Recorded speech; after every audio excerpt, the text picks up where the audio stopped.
Nay, sorry. Napagastos ka pa tuloy sa pagpapa-hospital sa akin. Ano ka ba anak? Nawala na nga sa akin yung kuya mo, di ba? Ayoko namang mawala ka din sa akin. Hello po, good morning. Dok, ano po balita? Makakalabas na po ba si Scarlett bukas? Ma'am, may good news po ako. Pwede na po lumabas si Scarlett bukas. Salamat sa Diyos! Hindi na ako magiging pabayang ina. Ayoko na maulit yung nangyari sa kuya mo. Nay, ano pala nangyari kay kuya? Hindi mo pa nakakwento sa akin yun. Ha? Bata pa yung kuya mo anak nung nawala ko siya sa palengke. Mare, magkano tong sitaw? 50 na lang sa'yo, Mare. Ang mahal naman, Mare. Pwedeng 20 na lang to. Mga laruan ba yun? Ang ganda nun na. O siya, sige na, kumare naman kita eh. Ayun yung gusto ko sa'yo eh. Tara na, anak. Anak, anong lugar na to? Nasaan yung batang yun? Nasaan na si nanay? Nay! Anak! Ate, may nakita po kayong bata dito? Ay, wala po akong nakita eh. Nasaan na ba yun? Anak! Simula noon, hindi ko na nakita yung kuya mo, Scarlett. Hanggang sa may pumuntang pulis sa bahay natin.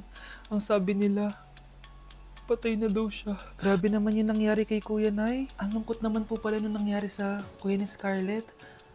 Sige na po, ma'am. Kailangan ko pa po bisitahin yung mga ibang pasyente. Sige po, Dok. Salamat po. Anak, ang importante, makakauwi ka na bukas. Opo, Nay. Makakapag-thirst trap na ako ulit.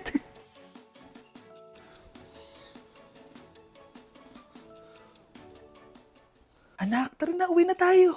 Nay, may pinapabigay pala si Doc sa'yo. Oh, ano naman kaya to?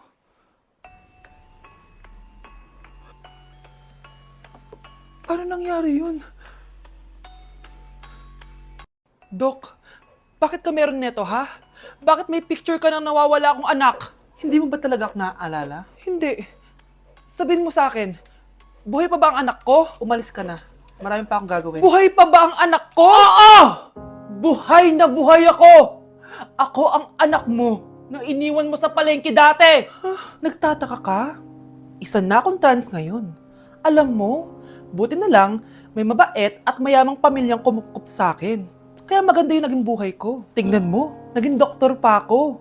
Kaya salamat sa'yo at iniwan mo ko. Anak, hinanap kita. Umasa ako na babalik ka. Hindi na importante yan.